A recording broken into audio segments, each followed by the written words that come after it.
Disclaimer: this is a fictional dramatization created for artistic, emotional, and educational storytelling purposes. All characters and events are entirely fictional and created using AI tools. No impersonation, misrepresentation, or harm is intended. The content contains scenes of danger involving child characters. However, no real persons or minors were involved in its production. Grace's Love Stories produces scripted, AI-generated stories that promote, entertain, inspire kindness, and emotional connection. We respect our viewers and strictly adhere to YouTube's policies. The wind was a restless wolf, prowling the edges of the sacred clearing and carrying the scent of pine and crushed frost. Above, the sovereign moon hung like a silver wound in the black velvet sky, its light so pure it bleached the color from the world, leaving only shadows and bone-white stone. 1,000 wolves, 2,000 eyes, watched from the surrounding darkness, their collective breath a low, expectant hum. I knelt on the cold heart of the claiming stone. The ceremonial linen I wore a whisper-thin barrier against the granite that drank the warmth from my bones. This was the moment my life had been forged for, the culmination of every lesson, every quiet sacrifice, every dream I had been taught to have. Tonight I was to become Luna. My heart hammered a frantic, desperate rhythm against my ribs, a trapped bird fighting its cage. They saw a picture of serene submission, a daughter of the Windcrest line ready to fulfill her destiny. They could not hear the silent scream tearing through my soul, nor feel the ice of rebellion solidifying in my veins. My wolf, a shadow I had learned to smother since birth, was silent, a hollow ache where a primal howl should have been. For I was not just Solara Windcrest, chosen bride. I was Solara the flawed, the one whose inner beast never rose to the moon's call. My submission was not just for the pack, but for my survival. But survival had begun to taste like ash. The scent of him reached me then, cutting through the ritual smoke, ozone, cold iron, and the raw, untamed power of a winter storm. He was coming, and with him, the end of everything I was. Kalen Dravaris, Alpha of the Iron Fang, moved not like a man, but like a force of nature. Silence rippled out before him. The pack's low hum ceased. The wind itself seemed to hold its breath. He was carved from the same granite as the mountains that ringed our territory, his shoulders a bulwark against the world, his face a mask of harsh plains and ancient scars. One jagged line cut from his left temple to the corner of his mouth, a permanent snarl etched into his flesh. But it was his eyes that held the true terror and power. They were not black, but the deep, starless gray of a winter sky, just before the blizzard hits, and they burned with an intensity that stripped you bare. He stopped before me, his shadow falling over me like a shroud. The sheer scale of him was overwhelming, a physical pressure that made the air thick and hard to breathe. I was supposed to feel awe, a primal pull of submission, the female wolf yearning for its mate. I felt only the cold, sharp edge of a trap closing. I saw in his eyes not a partner, not a protector, but a king who saw me as another jewel for his crown, another piece of territory to be claimed and owned. The elder matron, Lyra, her face a web of deep-set wrinkles, raised her gnarled hands. Her voice, thin and reedy, carried on the frozen air. The moon is witness, the ancestors watch. Kalen of the House Dravaris, Alpha of the Iron Fang, do you claim this woman, Solara of the House Windcrest, to be your Luna, your mate, your bond sworn until the stars fall from the sky? Kalen's gaze never left mine. His voice was a low rumble that vibrated through the stone beneath my knees, a sound that promised both shelter and destruction. I claim her. The words were a physical blow. The pack sighed as one, a wave of relief and satisfaction. My parents, standing at the edge of the circle, looked proud, their duty done. They did not see the tremor in my hands, which I clenched into fists in the folds of the linen. Solara of the House Windcrest, the elder continued, her eyes pinning me, demanding obedience. Do you accept his claim? Do you offer your neck for his mark, your heart for his keeping, your life for his pack? This was it. The precipice. Generations of Windcrest women had knelt on the stone and whispered, "I accept." Their ghosts surrounded me, their dutiful voices echoing in my mind. Say the words, bare your neck, live. To refuse was not just unthinkable, it was a death sentence. A rogue female, unmarked and unclaimed by the Alpha, was less than nothing, an exile prey. I lifted my head slowly, my neck aching with the tension of 1,000 unshed tears and unspoken protests. I met Kalen's storm-gray eyes. I saw the flicker of impatience, the certainty of his victory. He expected me to tilt my head, to expose the vulnerable arch of my throat, the place where his teeth would sink in and brand me as his property forever. My gaze traveled past him to the faces in the crowd. I saw the hunger in the eyes of his warriors, the envy in the faces of the other women, the cold calculation of the council elders. I was not a person to them. I was a symbol, a vessel for the next alpha heir, a treaty made flesh. My silence, my wolflessness, had made me the perfect, docile Luna, a beautiful doll who would never challenge his authority. The rebellion that had been a spark became a raging inferno. It burned away the fear, the years of conditioning, the desperate need to please. What was a life lived in a gilded cage? What was survival if the soul was already dead? My breath came out in a white plume in the frigid air. The elder cleared her throat, a sharp, impatient sound. "Solara?" I rose, not gracefully, but with a sudden jolting movement that made the crowd gasp. I did not rise to my feet, but I pushed myself up from my knees to stand before him on the claiming stone, placing myself on his level. It was an act of shocking insubordination. Kalen's eyes narrowed, the storm within them gathering force. A low growl started deep in his chest, a sound like shifting tectonic plates. I bared my neck, but not in submission. I tilted my head back, exposing my throat not as an offering, but as a challenge. My chin was high, my eyes locked on his.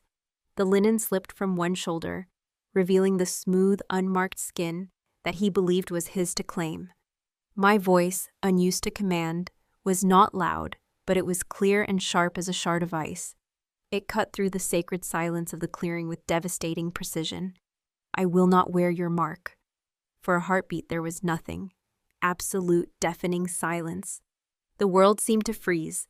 The moon held captive in the sky. The wind stilled in the trees. Then chaos erupted. A collective, horrified gasp swept through the pack like a physical wave. Shouts and furious growls tore the night apart. My father cried my name, a sound of pure anguish. The elder matron staggered back, her hand flying to her chest as if I had struck her. But I saw only Kalen. His face had become a mask of stone, but the blizzard in his eyes had broken free. It was a tempest of pure, undiluted fury. The air around him crackled with power, his aura pressing down on me, trying to force me to my knees. The growl in his chest was no longer a rumble. It was the roar of a predator denied its kill. I felt the primal, terrifying impulse to flee, to submit, to beg forgiveness. But I held my ground, my body trembling with the effort. He took a step forward, the granite of the stone groaning under his weight. He was going to kill me, here, in front of everyone. He was going to rip out the throat I had so defiantly offered. "You dare?" he breathed, the words a ghost of smoke and rage. Before I could answer, a shriek came from the edge of the circle. It was old Alara, the pack's lorekeeper, a crone so ancient she was said to remember the founding of the Iron Fang. Her eyes were wide with a terror that was deeper than mere shock. It was a look of horrified recognition. "The law!" she wailed, her bony finger trembling as she pointed at me. "She has invoked the ancient law, the refusal." A new silence fell, this one laced with confusion and a dawning dread. The elders exchanged frantic, panicked glances. My father's face went white as snow. Kalen froze, his hand half raised, his knuckles white. The fury in his eyes was momentarily eclipsed by disbelief. He turned his head slightly toward the crone. "What nonsense do you speak, old one? There is no law that allows this insult." "There is," she cried, her voice gaining strength. "It is the oldest law, from before the first alpha was crowned. A law of balance. If the chosen Luna refuses the mark on the claiming stone, under the witness of the sovereign moon, she does not face exile." Her gaze snapped back to me, filled with a terrible, dawning awe. "She earns the right of challenge." A tremor went through the crowd. Challenge? A wolfless female challenging the Alpha King? The idea was so insane, so utterly blasphemous, it was laughable, but no one was laughing. The weight of the crone's words, of the forgotten magic she spoke of, settled over the clearing like a death pall. Kalen slowly turned back to me.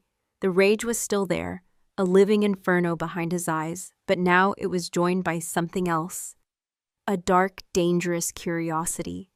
He looked at me as if seeing me for the first time, not as a docile bride, but as some impossible creature that had crawled out of myth and legend to stand before him. He closed the remaining distance between us in a single fluid stride. His heat enveloped me, his scent flooding my senses, primal and overwhelming. He reached out not to strike, but to cup my jaw in his hand. His fingers were like iron, his callous thumb brushing against my lip, a touch that was both a caress and a threat. He forced my head up, making me meet the full, terrifying force of his gaze. "A challenge?" he murmured, his voice a low, intimate growl meant only for me, though every wolf in the clearing strained to hear. "You who have no wolf. You who have never thrown a punch or tasted blood in battle. You wish to challenge me?" I trembled in his grip, but I did not look away. I had lit the pyre. Now I had to withstand the flames. "It is not a wish," I managed to say, my voice shaking but unbroken. "It is my right." A dark, humorless smile touched his lips, a terrifying sight against the scar. The pressure on my jaw increased, and I felt the deep, animalistic power coiling within him. A promise of violence held barely in check. The world narrowed to the space between us, to the storm in his eyes and the thundering of my own heart. "So be it," Kalen Dravaris whispered, his breath ghosting across my skin. "You have rejected my mark, Solara Windcrest. You have claimed the right of challenge, but it is not my freedom you will fight for." His gaze dropped to my throat, to the smooth, bare skin he had meant to own, and his eyes burned with a possessive fire that was far more terrifying than his rage. "You will challenge me for the throne itself." The words, "for the throne itself," hung in the frozen air, colder and sharper than any icicle. They were a death sentence and a coronation in one, a declaration of war spoken in a lover's whisper. Kalen's thumb stroked my jaw one last time, a gesture of ownership that sent a tremor of pure terror through me, and then he released me. The absence of his touch was as shocking as its presence, leaving my skin cold and tingling. He stepped back, his face an unreadable mask of granite, and turned to face the stunned, chaotic pack. "The claiming is over," he announced, his voice a crack of thunder that silenced every panicked whisper and furious growl. "The council will convene immediately." He didn't look at me again. He didn't have to. His claim had been made, not with his teeth, but with his words. He had branded me not as his mate, but as his rival. Two of his personal guard, the hulking betas named Vorlog and Rorik, moved with grim purpose. They took up positions on either side of me, their presence a cage of muscle and menace. I was no longer the cherished Luna to be.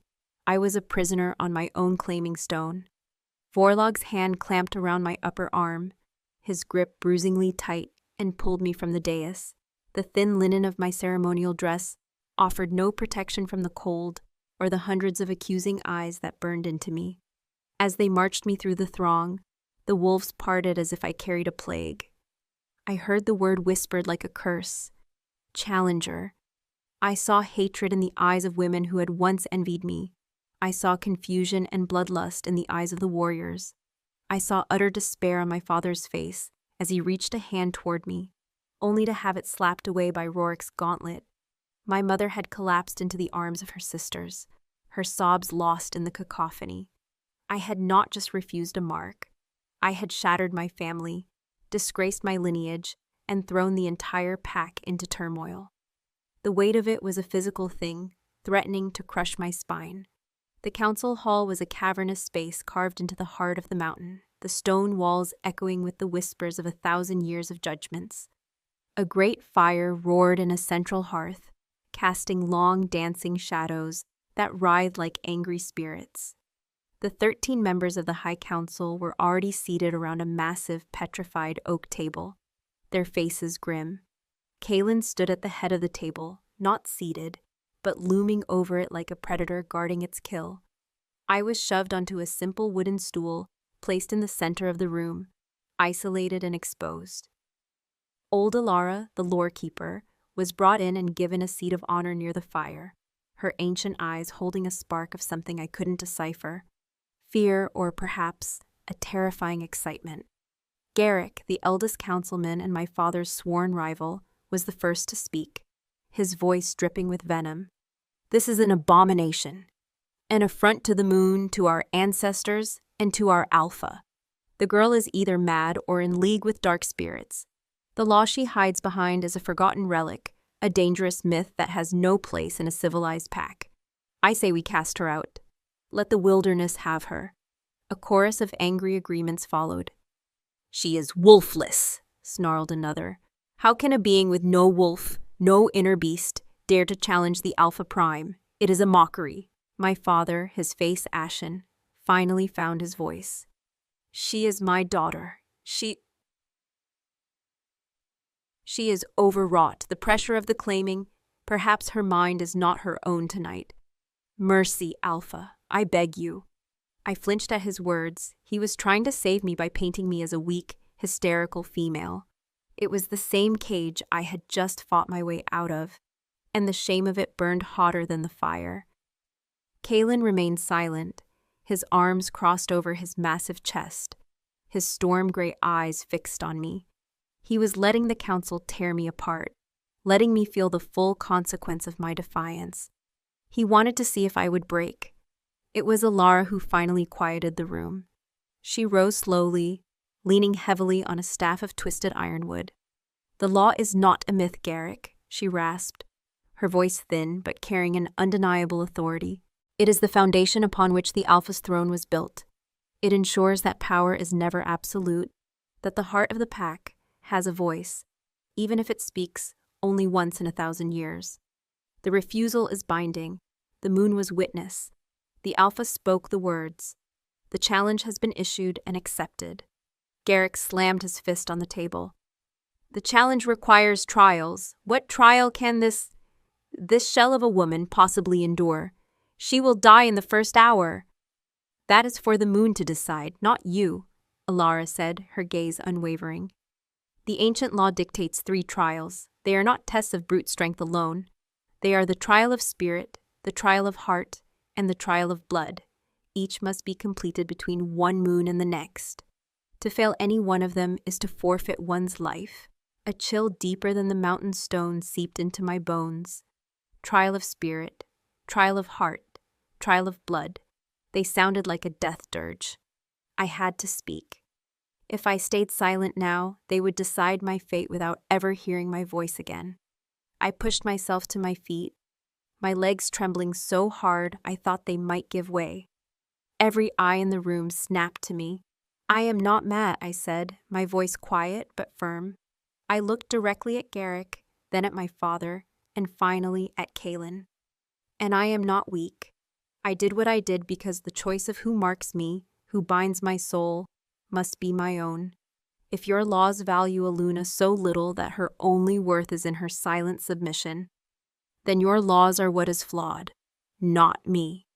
A shocked silence greeted my words. No one, least of all a woman, spoke to the council with such audacity. I saw a flicker of something in Kaelin's eyes, not anger, but a sharp, assessing glint. Garrick sputtered, his face purpling with rage. "Insolence, she condemns herself with her own tongue." "Enough," Kalen's voice cut through the air like a blade. All debate ceased. He pushed away from the table and began to pace before the fire, his movements fluid and dangerous. The flames illuminated the harsh lines of his face, the silver strands in his dark hair, the raw power that radiated from him like heat. "The crone is right," he said, his back to me. "The law is the law." My claim was refused. Her challenge was invoked. I accepted it. To go back on it now would show me to be a coward, ruled by fear, not by strength. It would be a greater weakness than her defiance. He turned, and his gaze pinned me to the floor. The pack will see its alpha face this challenge. They will see him uphold our most ancient traditions. And they will see him crush this rebellion decisively and without mercy. His words were for the council, but his eyes were a promise to me, a promise of pain. "She will have her trials," he continued, his voice dropping to a low, menacing purr. "She has rejected the honor of being my mate. Now she will face the consequences of aiming for my throne." He looked at Alara. "Tell us of the first trial." Alara bowed her head.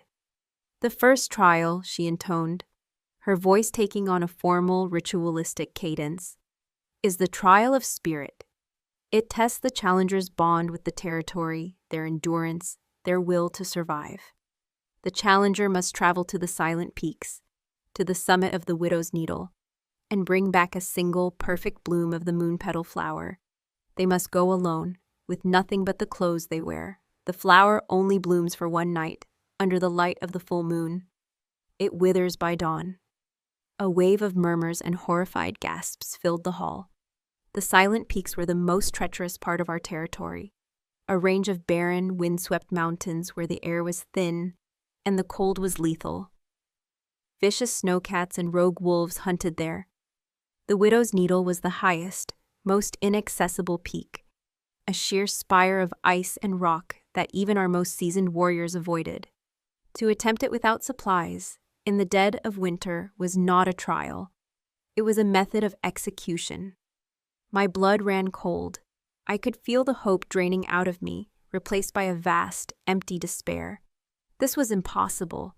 This was a death sentence disguised as a tradition. Kalen watched my reaction, a cruel, triumphant smile playing on his lips. "When?" "The next full moon," Alara confirmed. "In 3 weeks' time." "It is decided," Kalen declared, his voice leaving no room for argument. He strode towards me until he was towering over me once more. He leaned down, his face so close I could feel the warmth of his breath, could smell the scent of iron and winter storm that was uniquely his. The rest of the room faded away. There was only the firelight, the shadows, and the terrifying intensity of the Alpha King. "You wanted power, Solara Windcrest," he whispered, his voice a silken threat. "You wanted a choice. Well, you have it. You can choose to face the mountain and die, or you can choose to yield to me now. Beg for my forgiveness before the entire council, and I will show you mercy." He let the word hang in the air, freighted with implications. His version of mercy would be a life of gilded humiliation, a constant reminder of my failure, a slave in all but name. "What is your choice?" My heart was a wild drum against my ribs. Every instinct screamed at me to yield, to accept his mercy, to live. But I saw the look in his eyes, the cold certainty, the possessive hunger. Yielding to him would be a different kind of death, a slow suffocation of the soul. The fire I had found on the claiming stone, the spark of rebellion that had saved me, flickered, but it did not die.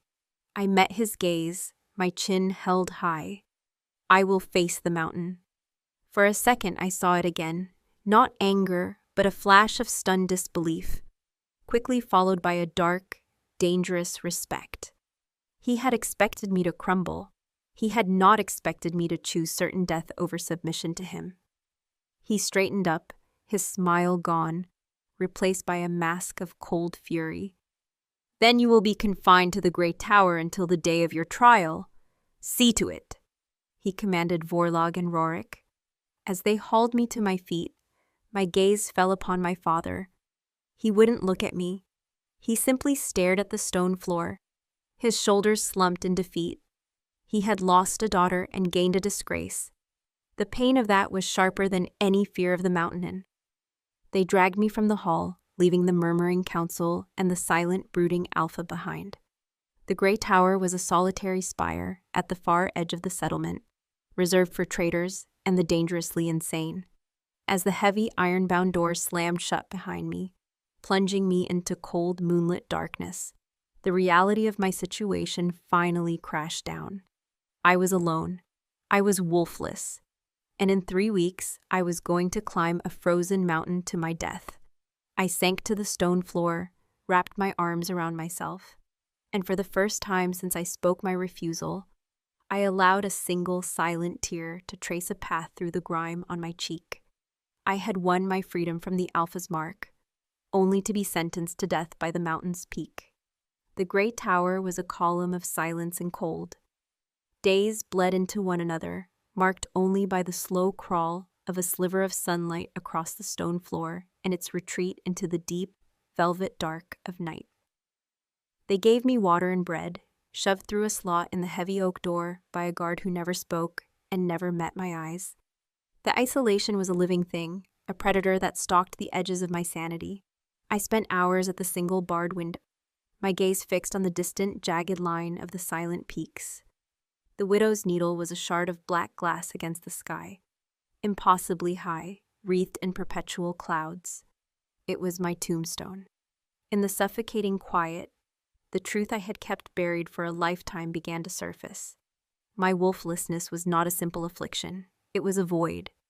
Where others felt the surge of primal instinct, the hum of a second soul entwined with their own, I felt nothing, a profound and terrifying emptiness. As a child, when the other pups played at shifting, their bodies already hinting at the power to come. I could only watch, a hollow ache in my chest. My parents, in their shame, had consulted healers and mystics, who spoke in hushed tones of a curse, a broken bloodline. They taught me to feign the connection, to mimic the behaviors, to become a perfect, silent doll. To be Kaylin's Luna was to be the ultimate lie, to bind the most powerful wolf in the world to a woman who was only half a whole. My refusal on the claiming stone was not just an act of defiance for myself. It was a desperate, suicidal act of honesty. On the 7th day of my confinement, the scraping of the bar on my door was different. It was slower, more deliberate. The door creaked open not to reveal a grim-faced guard, but the stooped ancient form of Alara, the lore keeper. She carried a small tray with a steaming bowl of stew and a cup of herbal tea. The rich scent of meat and herbs was so overwhelming after a week of dry bread that my stomach clenched with hunger. She set the tray down on the floor and looked at me, her dark, raisin-like eyes taking in my disheveled state. The tangled hair, the smudges of dirt on my face, the thin ceremonial dress that was now little more than a rag. There was no pity in her gaze, only a deep, unsettling knowing. "The tower has broken stronger souls than yours, child," she rasped, her voice like the rustling of dry leaves. "I am not broken," I said, my voice hoarse from disuse. A faint smile touched her lips. "No, not yet," she gestured to the stew. "Eat. You will need your strength." I was too hungry to be proud. I sat on the floor and devoured the stew, the warmth spreading through my chilled body like a benediction. Ilara settled herself on the lone stool, her ironwood staff resting against her knees. She watched me eat, her silence as heavy as the stones around us. "Why are you here?" I finally asked, wiping my mouth with the back of my hand. "The law I spoke of is more than words in a dusty scroll," she began, ignoring my question. "It is about balance. The Alpha is the sun, fierce, powerful, a source of heat and light. The Luna is the moon, a different kind of power. She is the watcher, the keeper of secrets, the anchor for his tides of rage and instinct. When one is vastly more powerful than the other, the pack becomes unbalanced. It grows brittle, it breaks." She leaned forward, her eyes boring into me. "For generations, the Dravari's alphas have grown stronger, more dominant. The Windcrest Lunas have grown more docile, more beautiful, more silent. The balance has been lost. The pack is rotting from the inside with its own unquestioning strength. You speak of treason, I whispered, shocked. I speak of truth, she countered. The ancient law of refusal was not created for a defiant woman to escape a pairing. It was created for the pack itself to survive. It is a fail-safe, a desperate prayer to the moon to restore what has been lost. When you spoke those words, you did not just save yourself. You offered the pack a chance to heal. The weight of her words settled on me. I had thought my act was a purely personal rebellion. To think it was part of some cosmic ancient design was overwhelming. But I have no wolf. I am the very definition of imbalance. How can I restore anything? Perhaps, Alara said softly, her gaze drifting to the barred window. A wolf is not the only source of strength. The mountain will not test your claws or your fangs. The trial of spirit is a test of will. The widow's needle does not surrender to the powerful. It surrenders to the worthy. Remember that. She rose to leave, her joints cracking in the silence. At the door, she paused. He will come to you, she said, not turning around. The Alpha, he is a man who despises puzzles, and you have become the most complex puzzle of his reign. When he comes, do not show him fear. He feeds on fear. Show him the truth you showed the moon on your claiming night. The door boomed shut, and I was alone again, but the silence was different. It was no longer empty. It was filled with the echoes of her words, with the ghost of a purpose I had never known. He came 2 nights later. There was no sound, no warning. One moment I was huddled in my thin blanket, watching the moon. The next, a shadow fell across its light, and the air in the cell grew thick and heavy, charged with a primal energy that made the hairs on my arms stand up. The scent of ozone and cold iron filled the small space. Kaelin was there, standing just inside the door, a silhouette of immense power against the dim light of the corridor. He moved into the room with a predator's silent grace, the moonlight catching the silver in his hair and the jagged line of his scar. He stopped a few feet away, his presence consuming all the air, all the space, making the cell feel impossibly small. His storm-gray eyes swept over me, and I felt the force of his gaze like a physical touch, assessing, dissecting, and condemning. I had imagined you would be weeping, he said, his voice a low, dangerous rumble, perhaps scratching at the door and begging my guards for a second chance. I pulled the threadbare blanket tighter around my shoulders, forcing myself to meet his gaze without flinching, remembering Alara's words. Then you imagined a woman you do not know. A flicker of something, annoyance, maybe surprise, crossed his face. I know you are a fool. I have seen the reports from the scouts. The snows in the silent peaks are early and deep this year. The snowcats are hungry. You are not walking to a trial, Solara. You are walking to your grave.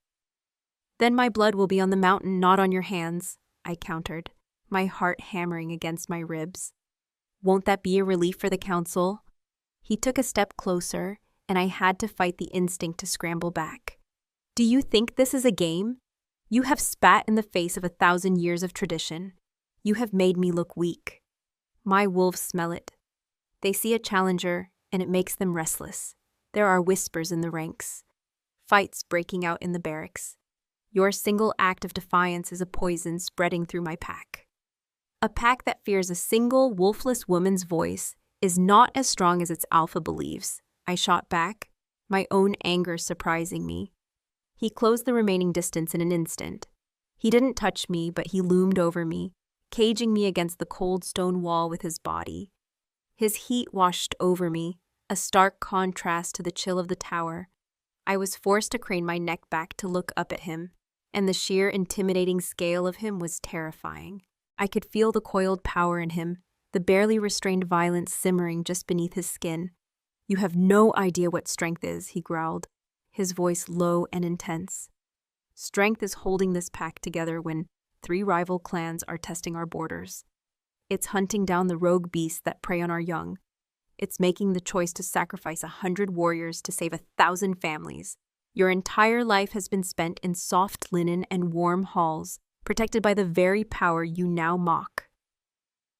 His face was so close I could see the flecks of silver in his gray eyes, could see the way a muscle jumped in his jaw. My breath hitched. This was the man, not the myth. The alpha, stripped of his ceremony, burning with the fury and burden of his throne. "Why?" he demanded, his voice dropping to a harsh whisper. "Give me the real reason. It wasn't just a desire for freedom. I saw your face on the claiming stone. It was more than defiance. It was terror. What were you so afraid of?" My throat closed up. I couldn't tell him. The shame of my emptiness was a secret I had carried my entire life. To speak it aloud to him, the epitome of primal power, would be the ultimate humiliation. "I was afraid of being a fraud," I whispered, the words tearing from my soul. "Of being a hollow queen for an alpha king." He stared at me, his eyes searching mine, trying to parse the meaning behind my words. The anger in his expression slowly gave way to a profound, burning curiosity. He saw the truth of my pain, even if he didn't understand its source. His hand came up, and for a terrifying second, I thought he would strike me. Instead, his fingers brushed against my cheek, a touch so unexpectedly gentle, it was like a brand of fire on my cold skin. It was not a caress. It was a gesture of examination, as if he were testing the reality of me. "A hollow queen," he murmured, his thumb tracing the line of my jaw. "You are many things, Solara Windcrest. Defiant, reckless, infuriating." His eyes darkened, holding mine captive. "But you are not hollow." The moment stretched, taut and fragile. The world narrowed to the space between our bodies, the whisper of our breath, the electric contact of his skin on mine. A strange, unwanted pull stirred deep within me, a primal awareness of him that had nothing to do with a wolf I didn't possess. It was something older, something deeply human and terrifyingly real. He pulled his hand back as if burned, a look of self-disgust on his face. He stepped away from me, breaking the spell, and the cold air of the cell rushed back in. He turned his back to me, running a hand through his dark hair. "The mountain will kill you," he said, his voice flat and devoid of its earlier heat. "I know." He stood there for a long moment, a monolith of conflicted power. When he finally turned, his face was once again the unreadable mask of the alpha. He reached into a pouch at his belt and tossed something onto the straw pallet that served as my bed. It landed with a soft, dry rustle. "A token," he said, his voice cold as iron. "From a past challenger who thought his will was stronger than the mountain's ice. He was wrong." With that, he was gone, melting back into the shadows as silently as he had appeared. The heavy bar of the door slid back into place with a final booming thud. I was left trembling, my cheek tingling where he had touched me.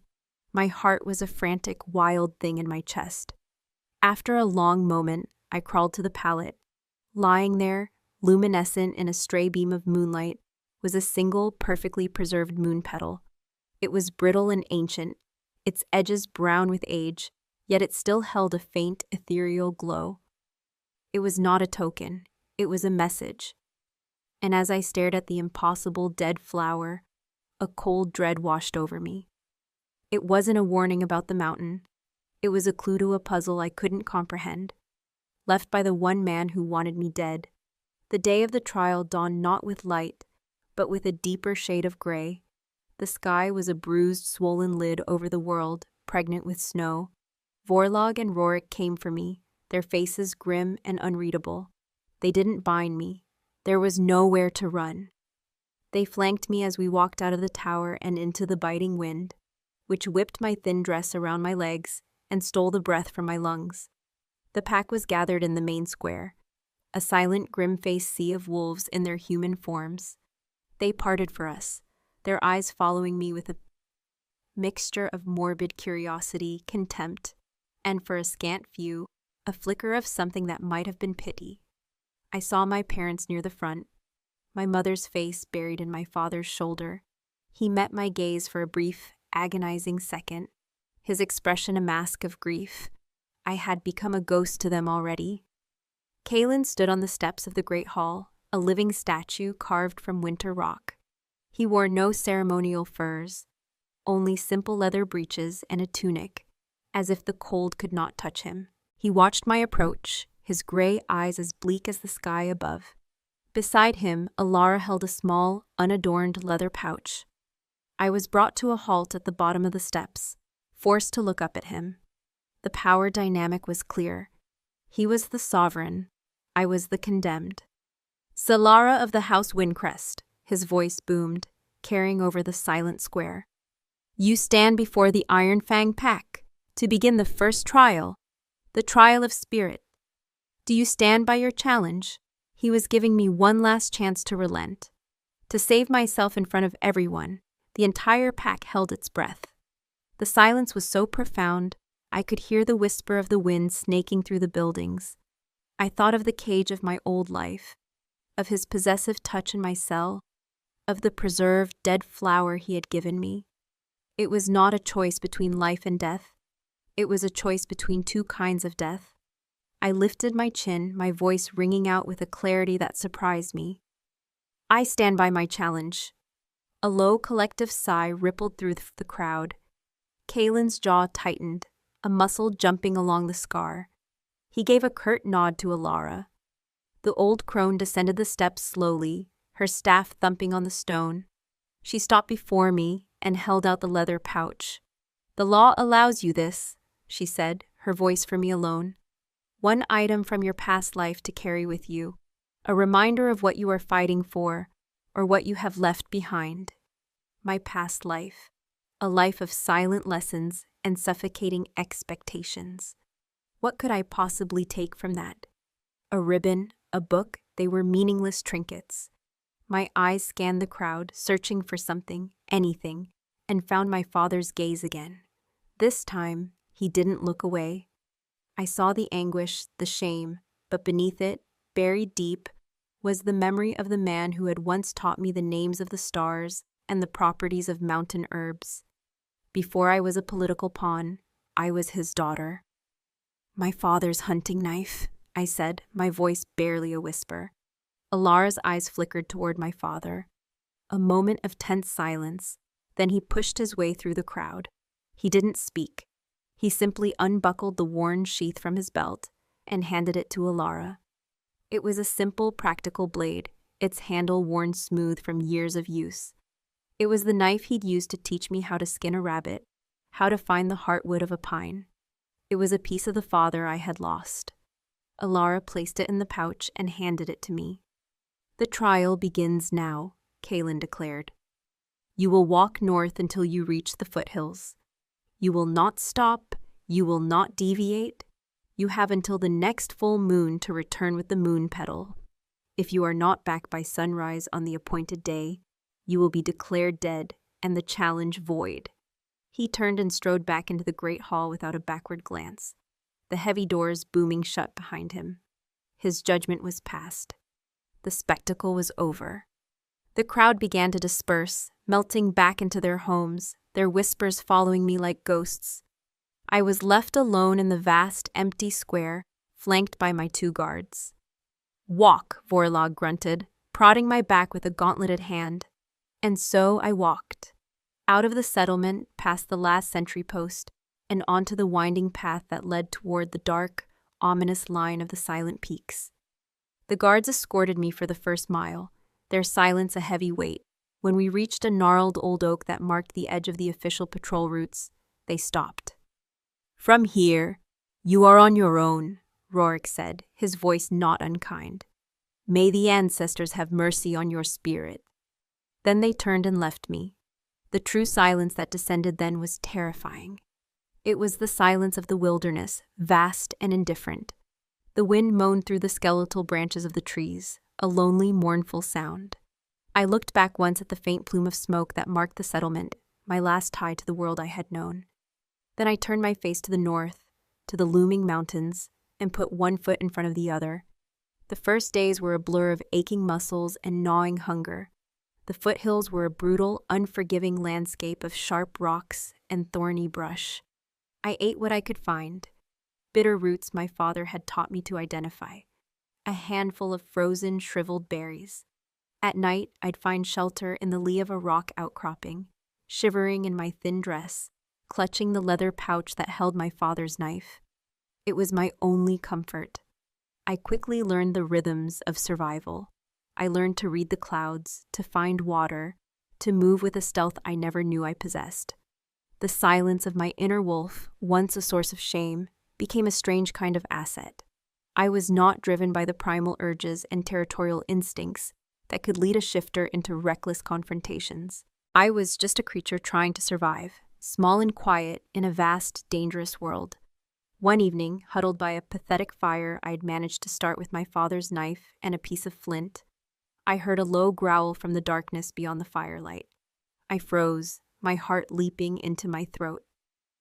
2 points of green light resolved into the hungry eyes of a snowcat, its lithe body a pale shadow against the rocks. It was starving, emaciated from the early winter, and it saw me as an easy meal. Panic, cold and absolute, seized me. This was it. This was the ignoble end to my grand defiance, torn apart by a common predator. My hand flew to the knife at my belt.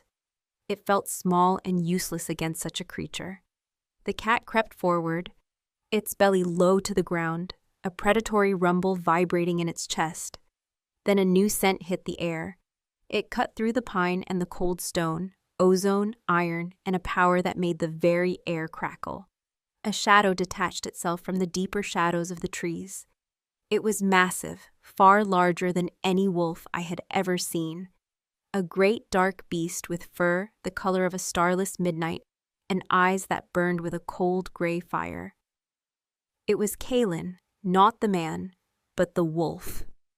The Alpha Prime in his true form. He was magnificent and terrifying, a creature of myth and nightmare. He didn't look at me. His entire focus was on the snowcat. He let out a low growl, not loud, but saturated with such absolute authority, such primal dominance, that the ground itself seemed to vibrate. The snowcat, which moments before had been the apex predator, flattened itself to the ground, whimpering. It held the submissive pose for a heartbeat, then turned and vanished into the darkness. Its flight a silent, terrified retreat. Kalen's wolf form took a single step into the firelight. His burning gray eyes finally settled on me. There was no warmth in them, no hint of rescue. There was only cold, hard assessment. He was not my protector. He was my warden, my judge. He was ensuring I walked to my own execution, uninterrupted by lesser beasts. He held my gaze for a long, breathless moment, then turned and melted back into the night, as silent as he had appeared. I was left alone, my body shaking with a reaction that was part terror, part something else I couldn't name, a strange, unwilling connection. He had not saved me for my sake.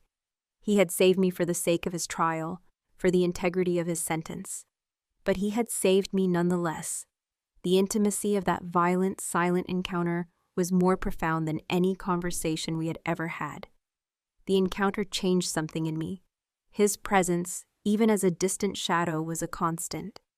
I began to feel him before I saw him. A prickling on my skin, a change in the wind, the scent of a distant storm. He was shadowing me, a gray ghost on the periphery of my journey, ensuring I faced the mountain ton, and the mountain alone.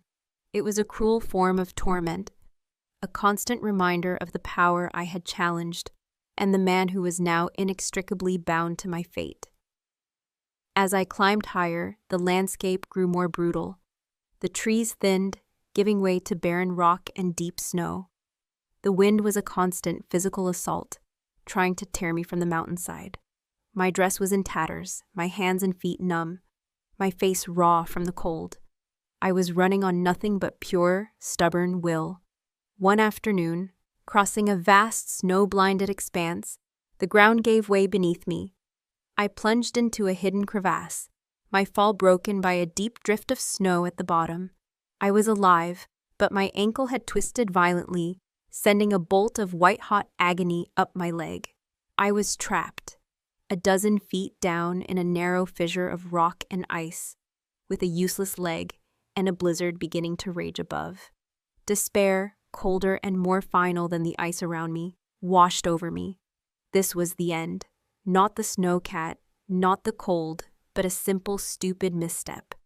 I lay in the snow, the pain in my ankle a throbbing counterpoint to the howling wind above, and I wept.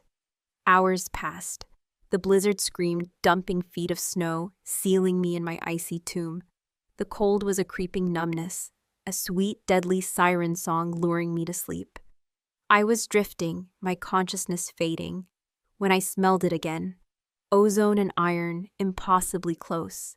I forced my heavy eyelids open. A massive dark shape blocked the sky above the crevasse. It was Kalen's wolf. He looked down at me, his gray eyes glowing in the dim light. I saw no pity in them, only an intense, frustrated fury. He had not wanted to intervene again. My weakness was forcing his hand, and he hated it. He disappeared from view, and I heard scrabbling sounds. A moment later, a length of thick rope, woven from vines, snaked down into the crevasse. It was a lifeline, but it was also a chain. Accepting it was an admission of failure, an acceptance of his power over my life and death. For a long moment, I just stared at it. I could let go. I could close my eyes and let the cold take me. It would be peaceful, but then I thought of his face in my cell, the burning curiosity in his eyes. I thought of Alara's words about balance. I thought of the condescending pity in the eyes of the pack. I would not give them the satisfaction of a quiet, pathetic end. With a cry of pain and effort, I grabbed the rope. I tied it around my waist, my frozen fingers clumsy and slow. I gave it a tug and the rope went taut. Slowly, agonizingly, he began to haul me up. I scraped against the rock and ice, my injured ankle screaming with every jolt. He dragged me over the lip of the crevasse and onto the wind-swept snowfield. I collapsed, gasping for breath, my body a symphony of pain. He had shifted back to his human form, clad in dark furs, his face a mask of rage against the swirling snow. He knelt over me, his expression thunderous. "You are the most stubborn, foolhardy creature I have ever known," he snarled, his breath pluming in the frigid air. He tore a strip of cloth from his own tunic and began to bind my ankle, his movements rough but surprisingly efficient. His touch was electric, sending shocks of heat through my frozen skin. "You should have left me," I gasped, the words torn from me by a gust of wind. He didn't look up from his task, his focus entirely on my injury. His voice when he spoke was a low, ragged growl that was barely audible over the storm. "Your death belongs to the mountain, not to a crack in the ice." He finished the binding, pulling it brutally tight. He then looked up, his storm-gray eyes locking with mine. In their depths, beneath the anger and the frustration, I saw something else. A flicker of a terrible, unwilling bond being forged between us in the heart of the blizzard, a bond not of love or submission, but of shared fury and relentless, defiant fire. The blizzard raged for 2 days, a white-walled prison. Kalen had forced me into a shallow cave he'd found, a mere indentation in the rock that offered minimal shelter from the screaming wind and driving snow. He built a fire at the mouth of it, a defiant heart of warmth against the absolute cold. Using skills so innate he seemed to be commanding the flames rather than coaxing them. He did not speak to me. The silence in that small space was more profound and more charged than any words could have been. He sat on the far side of the fire, a brooding silhouette, his attention fixed on the storm outside. I huddled in the back, my back against the frozen rock, my injured ankle a constant throbbing ache. He had set the bone and bound it with a skill that spoke of 1,000 battles, 1,000 such wounds dressed on the field. He had hunted, returning with 2 rabbits which he skinned and cooked with brutal efficiency, tossing me a share without a word. I ate, knowing that to refuse would be a fatal sort of pride. In the flickering firelight, stripped of his alpha's regalia and the posturing of the pack, I saw the man. the lines of exhaustion around his eyes, the tension in his powerful shoulders that never seemed to ease, even in repose. The burden of 1,000 souls, 1,000 acres of territory, 1,000 years of tradition was etched into his very being. He was not just a king, he was a keystone, and he believed I was a crack in the foundation. He caught me watching him, his gray eyes pinning me in the dim light. The look was not hostile, but intensely analytical, as if he were still trying to solve the puzzle of me. "The storm will break by morning," he said, his voice a low rumble. "The path to the needle will be treacherous. New snow hides the crevasses." It was a statement of fact, not a warning. "I will be careful," I replied, my voice hoarse. He almost smiled, a bitter, humorless twist of his scarred lip. "You do not know the meaning of the word." He shifted, turning more fully toward me, the firelight casting harsh shadows across his face. "I have followed you since the day you left. I have watched you learn, watched you survive. You have a resilience I did not anticipate." "You sound disappointed," I said, a spark of my old defiance returning. "I am intrigued," he corrected, the word seeming to cost him some effort. "I thought you were a pampered daughter of a noble house, a fragile doll who would break in the first wind. You're not that, but you are still going to die up there." "Then why are you here, Kaylin?" I asked, using his name for the first time without a title. It felt both forbidden and strangely right. Why follow me? Why save me? If my death belongs to the mountain, why not let the mountain take it when it has the chance? His jaw clenched. He looked away, into the fire, his profile hard as carved stone. "The trial must be pure," he said, the words sounding like a rote recitation. "It must be your will against the mountain's peak. Nothing else. The law demands it." "The law?" I scoffed softly.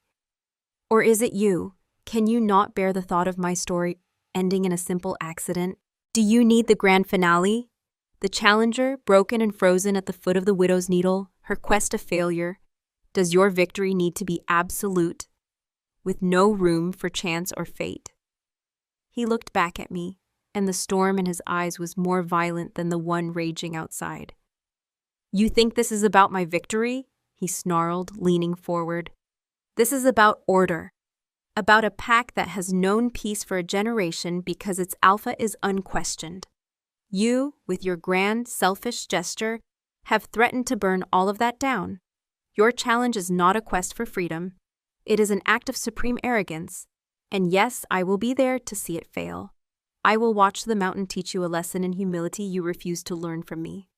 The raw fury in his voice was a physical force, but beneath it, I heard something else, a thread of desperation. He didn't just want me to fail.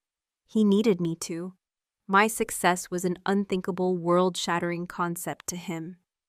"And what if it doesn't?" I whispered, the thought taking shape even as I spoke it. "What if I don't fail?" He stared at me as if I had sprouted wings. The idea was so alien, so utterly impossible in his mind, that for a moment he was speechless. Then he let out a short, harsh laugh. "Then you will have a throne you cannot defend, a pack you cannot lead, and a rival in me that will haunt your every waking moment. You will wish for the mountain's cold embrace." The finality in his tone sent a chill through me that had nothing to do with the cold. He was not just my rival in a trial. He was my sworn enemy, bound by law to let me try, but bound by his very nature to ensure my ultimate destruction. The storm broke with the dawn, leaving behind a world of stunning, pristine white. The sky was a pale, aching blue, and the snow glittered as if seeded with diamonds. The beauty was a cruel lie, masking a landscape that was now more treacherous than ever. Kaylin was already awake, standing at the mouth of the cave, staring up at the peak of the widow's needle. It pierced the sky, a fang of black rock draped in fresh snow, looking impossibly close and impossibly far at the same time. He had fashioned a crude crutch for me from a sturdy branch. He thrust it at me without a word.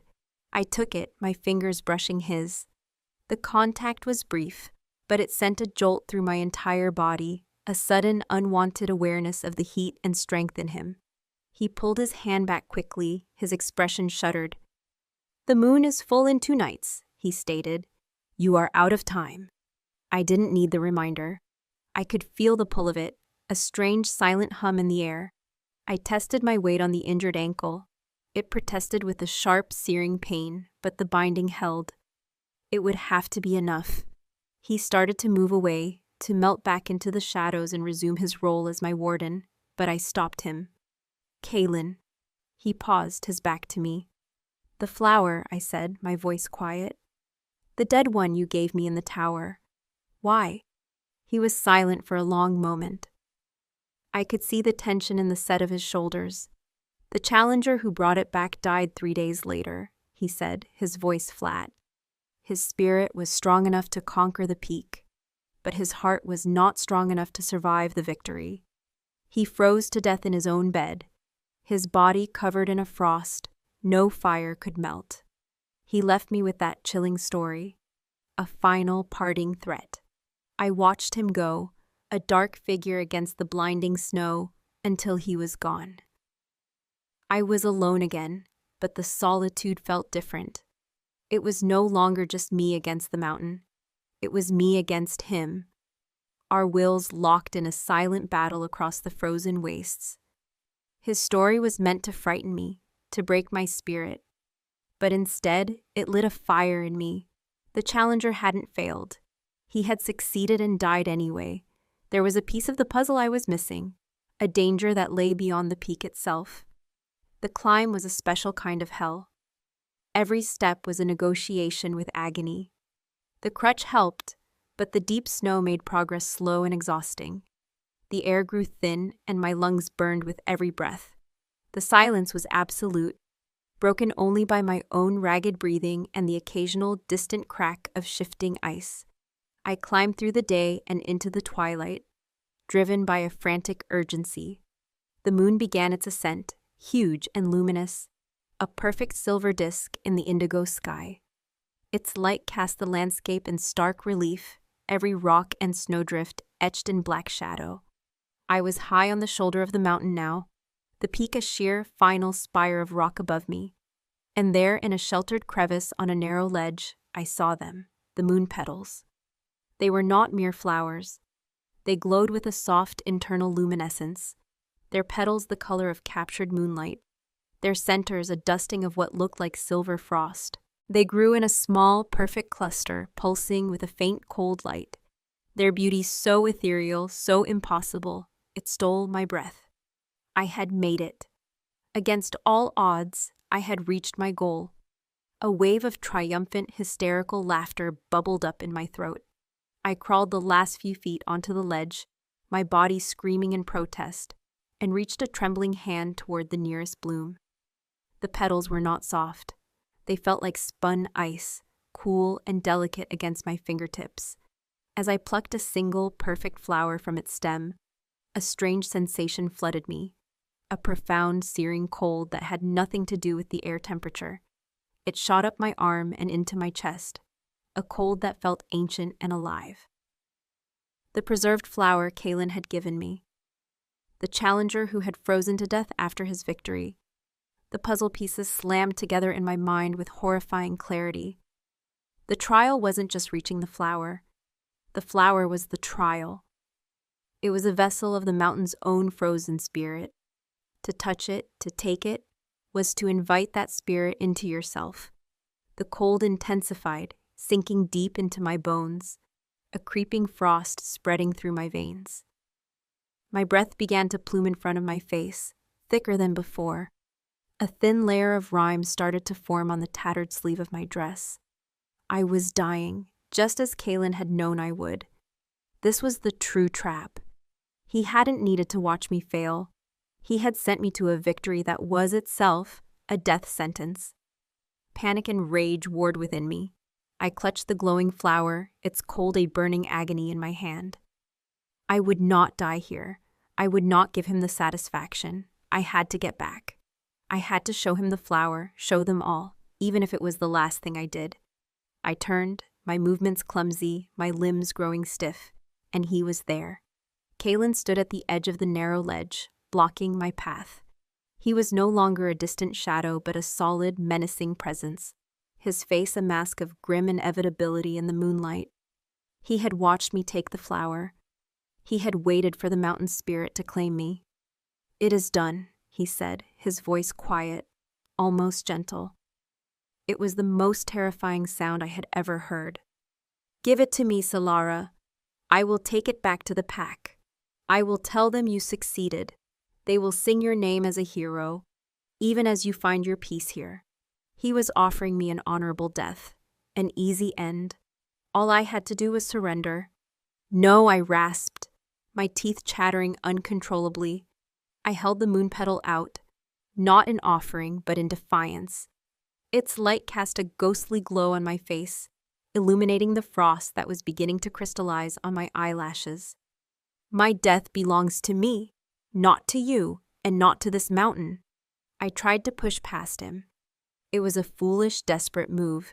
He caught me easily, his hands closing around my upper arms. His grip was like iron, but through it, I felt the furnace heat of his body. Against the lethal cold consuming me, his touch was an agonizing shock, a reminder of the life I was losing. "Do not be a fool to the very end," he gurgled, his face inches from mine. "There is no escaping it. No one ever has."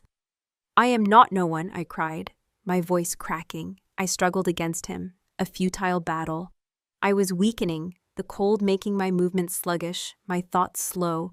His eyes, burning with a complex storm of fury, pity, and something I could not name, stared down into mine. He saw the life draining from me, saw the frost creeping across my skin, and in that moment something in his expression shifted. The grim certainty faltered, replaced by a raw, violent conflict. He had wanted me to fail, but not like this. Not as a victim of some ancient icy magic. He had wanted to break my will, not watch my life be stolen by a flower.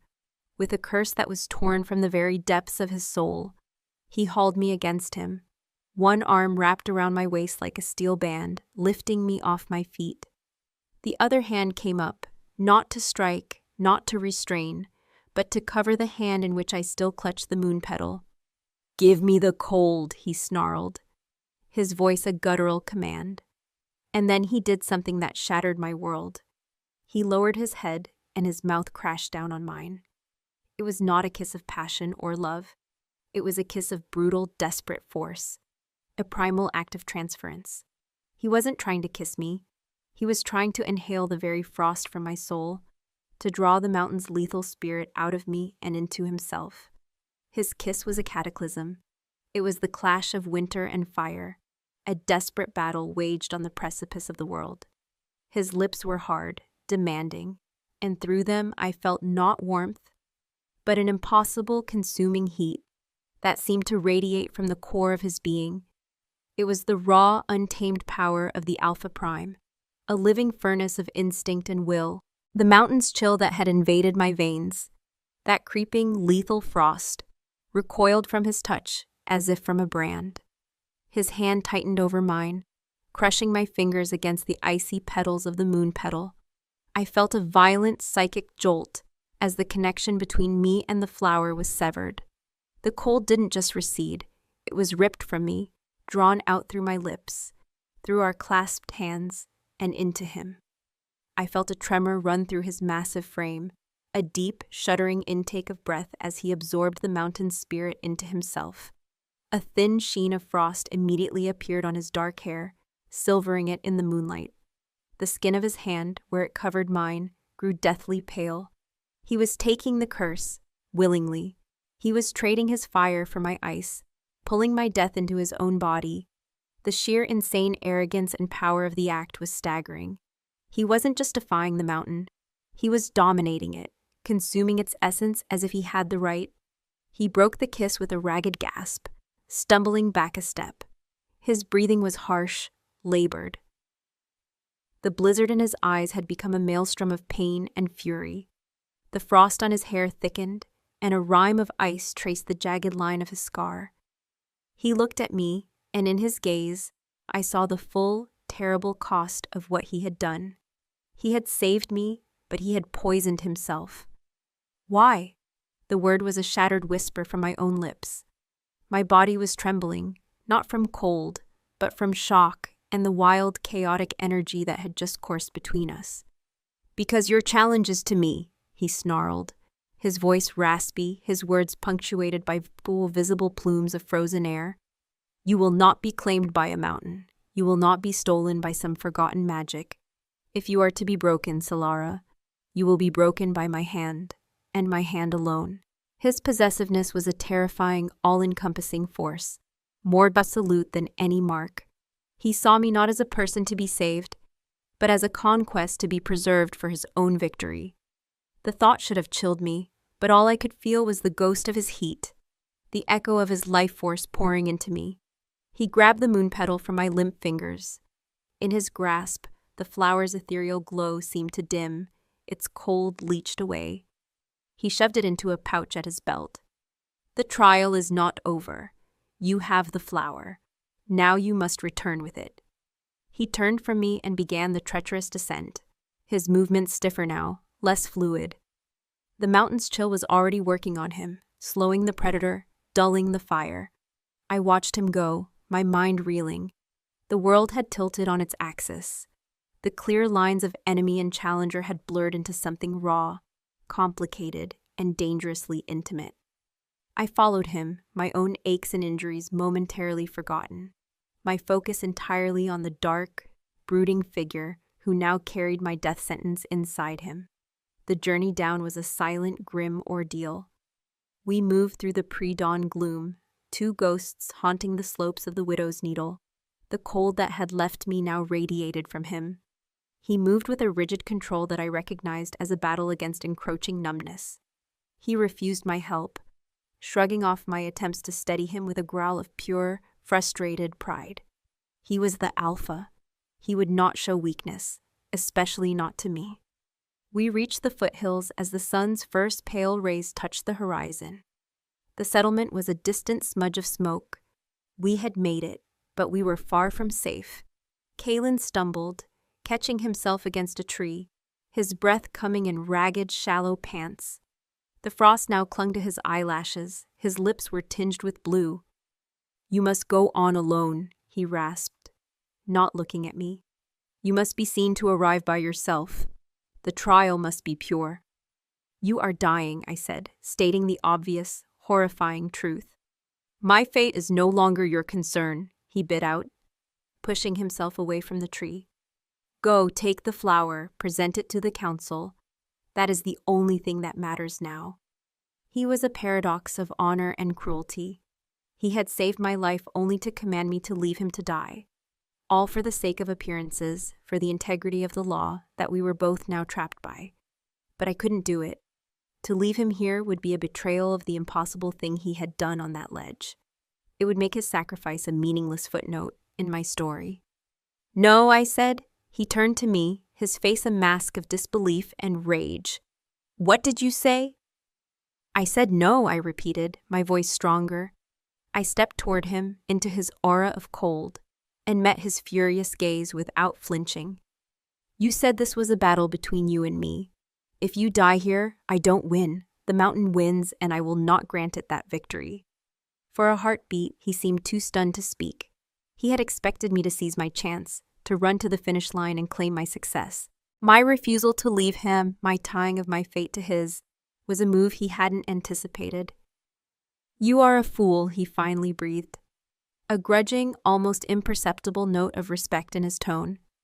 "I am your challenger," I corrected him. "My victory must mean something. Let me help you." He wavered, his pride warring with the lethal cold seeping into his bones. The shivers that racked his body were becoming more violent, his movements more sluggish. He was losing. With a final disgusted sigh that was a surrender, he nodded. Getting him back to the settlement was the hardest thing I have ever done. He was a dead weight, his immense strength failing. I put his arm over my shoulders, my small frame straining to support his. We were a pathetic, stumbling sight. The indomitable Alpha King leaning on the wolfless challenger he had sworn to destroy. Every step was an agony for him, and an exhaustion for me, but we moved. Together. The first sentry who saw us froze in pure, unadulterated shock. His jaw dropped, and he could only stare at the impossible scene. Then he bellowed, a cry of alarm that brought wolves running from the walls. Pandemonium erupted. To see me returning was a shock. To see me returning with a dying, frost-covered alpha leaning on me shattered their reality. Vorlog and Rorik were the first to reach us, their faces masks of horror. "Alpha," Vorlog cried, trying to shove me away and take Kaelin's weight. "No," Kaelin's voice was a weak rasp, but it held the unyielding command of an alpha. "She stays." His gray eyes, glazed with pain, found mine. He was reinforcing our strange battlefield pact. My fate was tied to his. The pack had to see it.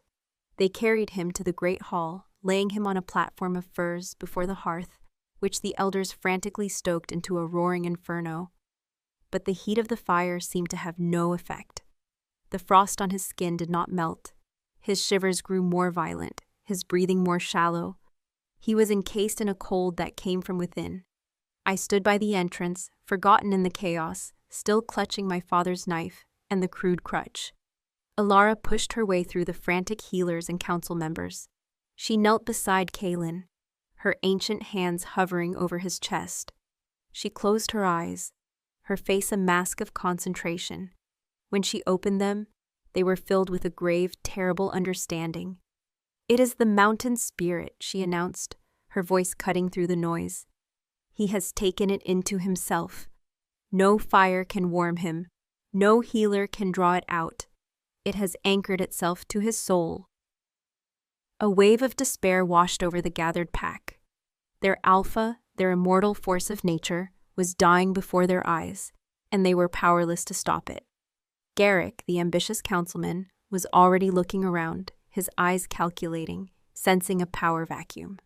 My gaze fell on the pouch at Kaelin's belt, the moon petal, the vessel of the curse. I pushed my way through the crowd, ignoring their angry shouts and shoves. I knelt on the other side of Kaelin, opposite Alara. His eyes were closed now, his face pale as marble. "The flower," I said to Alara, my voice urgent. "It's the source."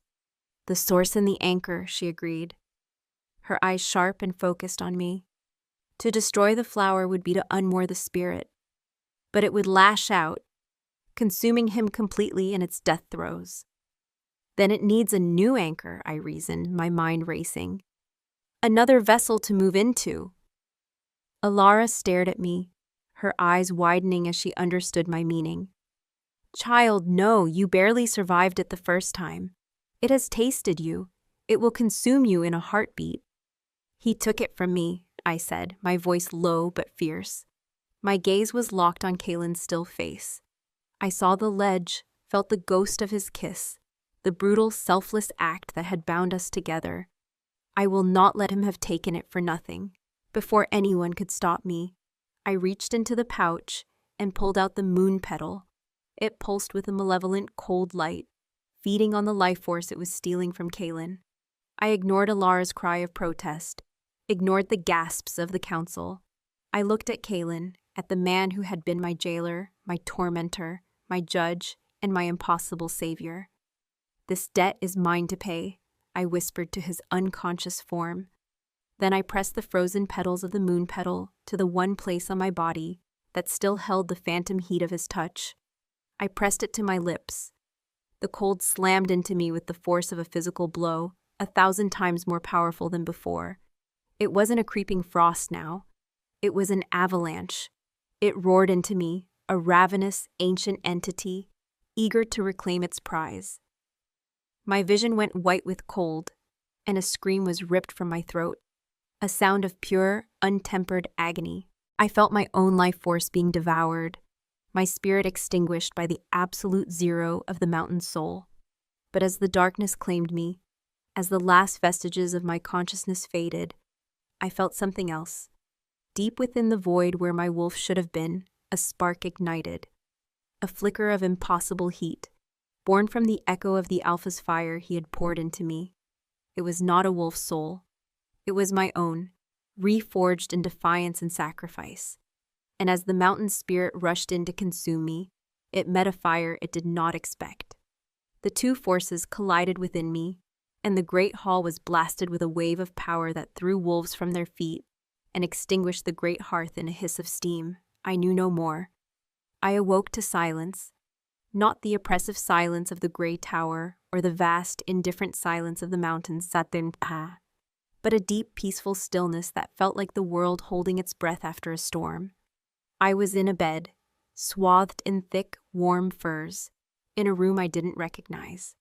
A low fire crackled in a stone hearth, and the air smelled of wood smoke and dried lavender. Sunlight, soft and golden, streamed through a large, unshuttered window, illuminating dust motes dancing in the air. I sat up slowly, my body ached with a profound, bone-deep weariness, but the lethal chill was gone. The agony was gone. I felt whole, more whole than I had ever felt in my life. I looked at my hands, flexing my fingers. They were my hands, but they felt different, imbued with a quiet energy that hummed just beneath the skin. The void inside me, the hollow space where my wolf had never been, was no longer empty. It was filled with a calm, steady light, a warmth that was entirely my own. The alpha's fire had not created a wolf within me, but it had ignited my own dormant spirit. And in the crucible of the mountain's cold, that spirit had been forged into something new. The door opened softly, and Alara entered, carrying a tray with a bowl of broth. She looked at me, and the usual knowing severity in her eyes was replaced by a look of deep, undisguised awe. "You have slept for 3 days," she said, her voice gentle. She set the tray on a small table beside the bed. "The pack has been waiting." "Kaelin." The name was a knot of anxiety in my throat. "He lives," she said, a small, genuine smile touching her lips. "The moment you took the spirit back into yourself, the frost receded from him. He awoke within the hour." She paused, her gaze intense. "When the wave of energy threw us all back, the moon petal turned to dust in your hand. The mountain spirit, when it met the alpha's fire inside of you, was not destroyed. It was balanced, calmed. It has found a home in you, not as a parasite, but as a partner.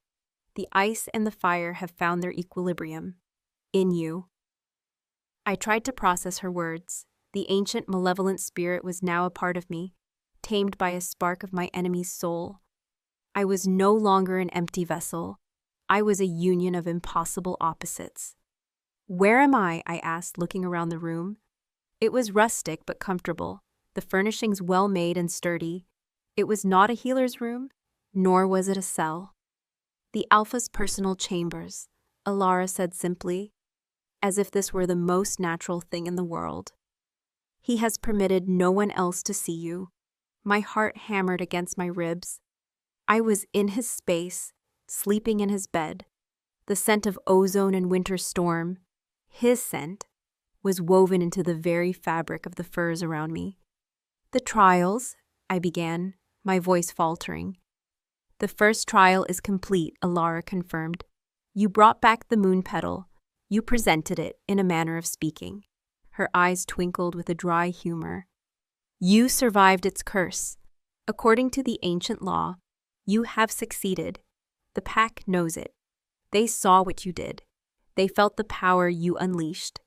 She helped me dress in a simple tunic and leggings of soft wool that had been left for me. My own tattered dress was gone. As I stood, I felt a new sense of balance, a grounded strength I'd never known.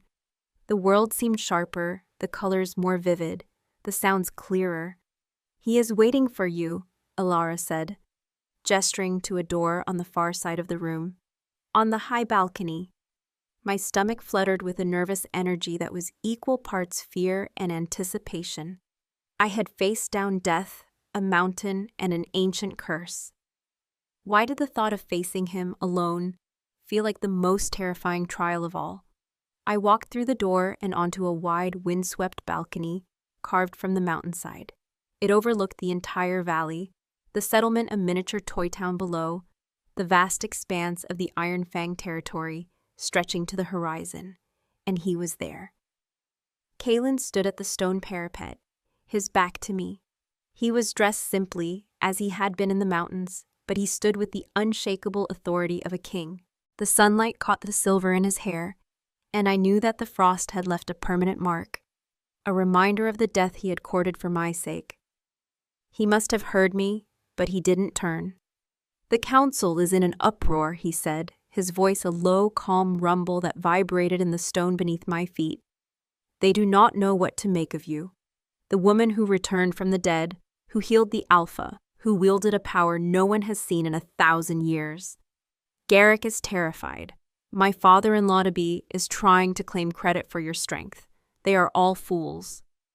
I walked to stand beside him at the railing, a few feet of space between us.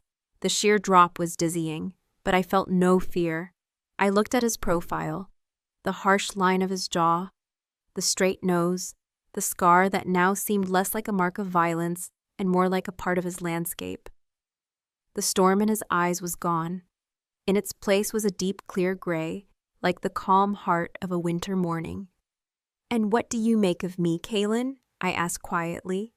He finally turned to look at me. His gaze was intense, searching, and stripped of all its former hostility. He saw the change in me, the new light in my eyes, the quiet confidence in my stance. "I make you my equal," he said, and the words, so simple and yet so profound, struck me with the force of a physical blow. On the claiming stone, I saw a symbol. In the tower, I saw a puzzle. On the mountain, I saw a warrior. He closed the distance between us, his movement slow, deliberate, giving me every chance to retreat. I held my ground. He stopped before me, his presence no longer overwhelming, but a powerful, steadying force. "You have completed the first trial," he continued, his voice softer now, a low murmur meant only for me. "The law dictates that the second and third must follow, the trial of heart, the trial of blood." My stomach tightened. I had almost forgotten. This was not over. We were still bound by the challenge. "But the law is ancient," he went on, his eyes holding mine, "and it allows for interpretation. It seeks to restore balance, and I believe balance has been restored."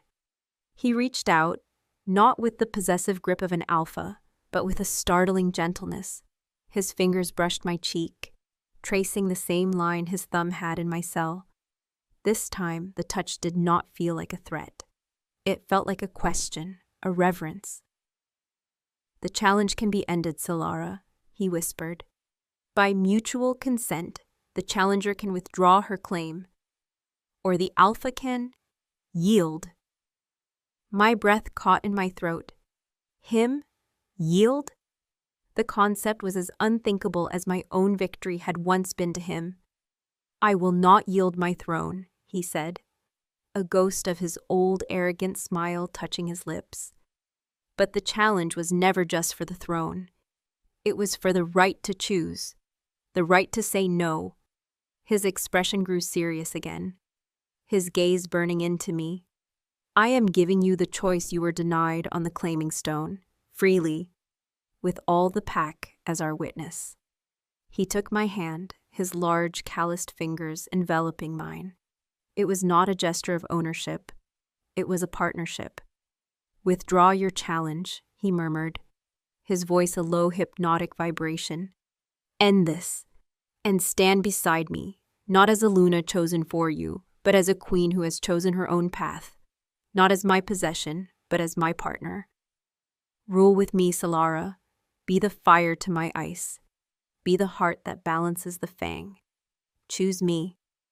The world narrowed to the space between us, to the warmth of his hand, the sincerity in his storm-gray eyes, the impossible choice he was laying at my feet.